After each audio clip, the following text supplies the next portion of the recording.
പെരിയ ഇരട്ടക്കൊലക്കേസിലെ പ്രതികൾക്ക് parole. LDF സർക്കാർ അധികാരം ഒഴിയും മുമ്പാണ് തിരക്കിട്ട് പരോൾ അനുവദിച്ചത്. ഒന്നാം പ്രതി പീതാംബരൻ, നാലാം പ്രതി അനിൽ, അഞ്ചാം പ്രതി ഗിജൻ, ഏഴാം പ്രതി അശ്വിൻ, 15-ാം പ്രതി വിഷ്ണു സുര എന്നിവർക്കാണ് നിലവിൽ പരോൾ അനുവദിച്ചത്.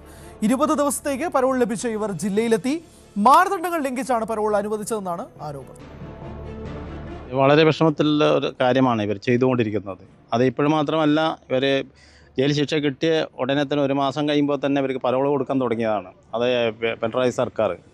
അതിന് പിന്നെ വീണ്ടും 1 മാസം കഴിയുമ്പോൾ 15 ദിവസം കൊടുത്ത് പിന്നെ 3-ാമത്തെ പ്രാവശ്യമാണ് ഇവർക്ക് പരോൾ കൊടുക്കുന്നത് തുടർച്ചയായി. അപ്പോൾ 15 ദിവസം ജയിലിൽ, 15 ദിവസം പുറത്ത്, ഈ രീതിക്കാണ് അവർ കൊണ്ടുപോയത്. അപ്പോൾ ഈ ഇടവേളയ്ക്ക്, ഇലക്ഷൻ കഴിഞ്ഞ ഇടവേളയിൽ ഈ ജയിൽ ഉപദേശക സമിതി പി ജയരാജനാണ്, അദ്ദേഹം അനുമതി കൊടുത്തിട്ട് ഈ ഗ്യാപ്പിൽ ഇവർക്ക് പറ്റാവുന്ന കാര്യങ്ങളൊക്കെ, ഇവർക്ക് വേണ്ടുന്ന സൗകര്യങ്ങളൊക്കെ ചെയ്തു കൊടുക്കുകയാണ് ഇവർ ചെയ്തത്. അപ്പോൾ എല്ലാ ജയിൽ പ്രതികളെയും ഇവരിങ്ങനെയാണ് ചെയ്യുന്നത്. രാഷ്ട്രീയ കൊലപാതകം ചെയ്ത CPM പ്രതികളെല്ലാം ഒക്കെ ഇവർ സൗകര്യങ്ങൾ ചെയ്തു. അതുപോലെ തന്നെ ജയിലിനകത്തും അവർക്ക് വേണ്ടുന്ന സൗകര്യങ്ങൾ ചെയ്തു കൊടുത്തുകൊണ്ടിരിക്കുകയാണ്.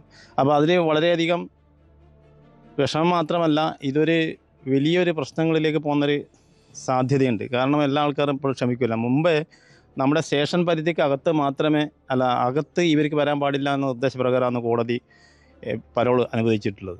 പക്ഷേ ഇപ്പോഴത് അവരുടെ വീട്ടിലേക്ക് എവിടെയും പോകാമെന്നുള്ള രീതിക്കാണ്. അപ്പോൾ അതുകൊണ്ട് നാട്ടിൽ വലിയ ഒരു കലാപാന്തരീക്ഷത്തിലാണ് ഇപ്പോൾ നിൽക്കുന്നത്. ഇവർ ചെയ്തു കൂട്ടുന്ന ഈ വേല, ഇത് ക്രിമിനലുകൾക്ക് ആശ്വാസം നൽകുന്ന ഈ പ്രവണത നാട്ടിൽ തന്നെ വലിയൊരു അന്തഃഛിദ്രം ഉണ്ടാക്കുകയും അതേപോലെ തന്നെ വളരെയധികം വിഷമത്തിലും ഒരു കലാപ സന്ദേശമാണ് ഇപ്പോൾ കൊടുത്തിരിക്കുന്നത്. KV ബൈജു ഉണ്ട് വിശദാംശങ്ങളുമായി. ബൈജു, കേരള രാഷ്ട്രീയത്തെ തന്നെ പിടിച്ചുലക്കിയ ഒരു കേസാണ്, ഒരു തർക്കമില്ല കാര്യത്തിൽ. ഈ കഴിഞ്ഞ തവണയിലൊക്കെ തന്നെ 4 മാസത്തിനിടയിൽ തന്നെ 3-4 വട്ടമായിട്ട് ഈ പരോൾ അനുവദിക്കുന്നുണ്ട്. ഇപ്പോൾ ലാസ്റ്റ് മിനിറ്റ് പിണറായി സർക്കാർ ഒഴിയുന്നതിന് മുമ്പ് ഈ ഒരു കൂട്ടപ്പരോൾ നൽകുമ്പോൾ പോലും അതിനകത്ത് കുറച്ച് കാര്യങ്ങൾ കൂടി ഉണ്ടല്ലോ. ഇപ്പോൾ നേരത്തെയൊക്കെ പരോൾ ലഭിക്കുമ്പോൾ ബേക്കൽ പോലീസ് സ്റ്റേഷൻ്റെ പരിധിയിലേക്ക് വരാൻ പാടില്ല എന്നൊക്കെ ആണെങ്കിൽ ഇപ്പോൾ അങ്ങനെയല്ല. അവർ വീടുകളിലേക്ക് എത്തിയിരിക്കുന്നു. വരും ദിവസങ്ങളിലേക്ക് കൂടുതൽ ആളുകൾ ഇറങ്ങുന്നൊരു സാഹചര്യം കൂടി ഉണ്ടാകുന്നു. ഈ ഒരു ലാസ്റ്റ് മിനിറ്റ് ഈ ഒരു കളി അതെങ്ങനെ നോക്കിക്കാണും?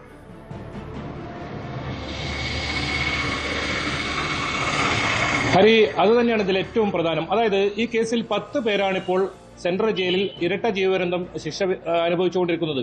10 പേർക്കും LDF സർക്കാർ ഒഴിയുമ്പോൾ ഏറ്റവും അവസാന നിമിഷത്തിൽ ഇത്തരത്തിൽ പരോൾ അനുവദിച്ചു എന്നതാണ് ഏറ്റവും പ്രധാനം. അതിൽ 5 പേർ ഇപ്പോൾ നാട്ടിലെത്തിയിരിക്കുന്നു. ഇനിയും 5 പേർക്ക് കൂടി പരോൾ അനുവദിച്ചിട്ടുണ്ട്. അവർ ഏതാനും ദിവസങ്ങൾക്കകം തന്നെ നാട്ടിലേക്ക് എത്തും. ഇങ്ങനെ ഈ പീതാംബരൻ ഈ കേസിൽ 1-ാം പ്രതിയാണ്. പീതാംബരൻ ഉൾപ്പെടെ 10 പേർക്കാണ് ഇപ്പോൾ ഈ പരോൾ അനുവദിച്ചിരിക്കുന്നത്. അതിൽ പീതാംബരൻ ഉൾപ്പെടെ ഇപ്പോൾ ജയിലിലെത്തിയിട്ടുണ്ട്. ഏതായാലും ഈ കല്യോട്ട് പ്രദേശത്ത് വലിയ സംഘർഷാവസ്ഥ നിലനിൽക്കുകയാണ്. കൂടുതൽ പോലീസിനെ വിന്യസിച്ചിട്ടുണ്ട്. അതായത് ഈ പ്രധാനമായും കുടുംബം ഉൾപ്പെടെ ആവശ്യപ്പെട്ടിരുന്നത് ഇവർക്ക് ഇത്തരത്തിൽ പരോൾ അനുവദിക്കരുത്. പീതാംബരന്റെ 3-ാമത്തെ പരോളാണിത്. അത് 20 ദിവസത്തേക്കും 25 ദിവസത്തേക്കും ഒക്കെയായി ഇങ്ങനെ പരോൾ കൊടുക്കുന്ന ഒരു സാഹചര്യമാണ്. ഏതെങ്കിലും ഒരു പ്രതിയെങ്കിലും പുറത്തുണ്ടാകും എന്നൊരവസ്ഥയായിരുന്നു കഴിഞ്ഞ ദിവസങ്ങളിലൊക്കെ ഉണ്ടായിരുന്നത്. അതിന് വിപരീതമായി ഇത്തവണ ഏറ്റവും പ്രധാനം 10 പ്രതികൾക്കും, അതായത് ശിക്ഷിക്കപ്പെട്ട 10 പ്രതികൾക്കും കൂട്ടത്തോടെ ഈ പരോൾ കൊടുത്തു എന്നതാണ്. അതിൽ 5 പ്രതികളാണ് ഇപ്പോൾ എത്തിയിട്ടുള്ളത്.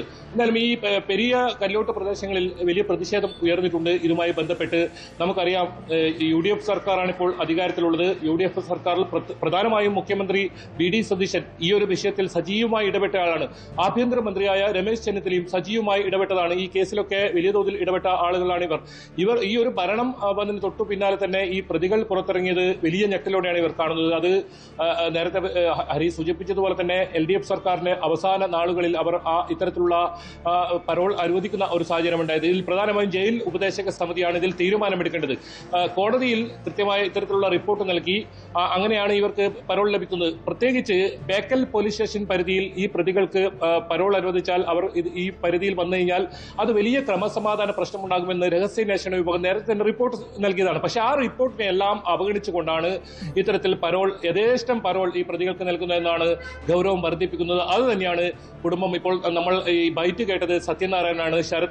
കൊല്ലപ്പെട്ട ശരത് ലാലിന്റെ പിതാവ് സത്യനാരായണനാണ് ഈ കാര്യത്തിൽ കൃത്യമായി സംസാരിച്ചത്. അദ്ദേഹം പറയുന്നത് തന്നെയാണ് 15 ദിവസം ജയിലിലാണെങ്കിൽ 15-ാമത്തെ ദിവസം പിന്നീട് 15 ദിവസം പുറത്ത്, അങ്ങനെയാണ് കഴിഞ്ഞ ദിവസങ്ങളിലൊക്കെ പരാളുണ്ടായത്. ഏതാനും ദിവസങ്ങൾക്ക് മുൻപാണ് പീതാംബരൻ പരോളിൽ വന്നതും പിന്നീട് തിരിച്ച് വീണ്ടും പോയത്. അതിന് തൊട്ടു പിന്നാലാണ് ഇപ്പോൾ വീണ്ടും കല്ലോട്ട് എത്തിയിരിക്കുന്നത്. ഇത്തവണ ഇവർക്ക് വീടുകളിലേക്ക് എത്താൻ കഴിയും. അതായത് കല്ലോട്ട് പ്രദേശങ്ങളിലുള്ളവരാണ് ഇതിൽ കൂടുതലും. ആ കല്ലോട്ട് പ്രദേശത്ത് ഇത്തവണ എത്താൻ പറ്റുമെന്നാണ് ഇത്തവണ ഈ ഉപാധി അത്തരത്തിലുള്ള ഒരു നീക്കങ്ങളാണ് ഇവർക്ക് കോടതിയിൽ നിന്നും ഉണ്ടായിട്ടുള്ളത്. അത് പ്രധാനമായും ഈ ജയിൽ ഉപദേശക സമിതി ഇതിൽ കൃത്യമായി ഇടപെട്ടു. അവർ ആ രീതിയിലുള്ള റിപ്പോർട്ട് കോടതിയിൽ സമർപ്പിച്ചതിനെ തുടർന്നാണ് കോടതിക്ക് അങ്ങനെ പരോൾ നൽകേണ്ട സാഹചര്യം വന്നത്. അത് തന്നെയാണ് ഈ കുടുംബം പറയുന്നത്. ഈ ജയിൽ ഉപദേശക സമിതിയുടെ ഇത്തരത്തിലുള്ള ഇടപെടൽ അതാണ് ഈ പ്രതികൾക്ക് കൃത്യമായി ഇങ്ങനെ ഒരു പരോൾ ലഭിക്കുന്ന സാഹചര്യത്തിന് ഇടയാക്കിയത്.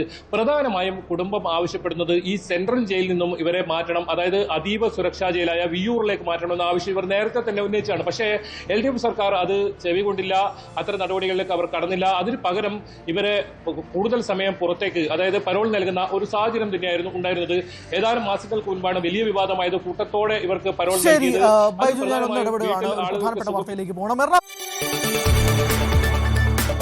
കൂടുതൽ വാർത്തകൾക്ക് news 18 Keralam YouTube channel subscribe ചെയ്യുക.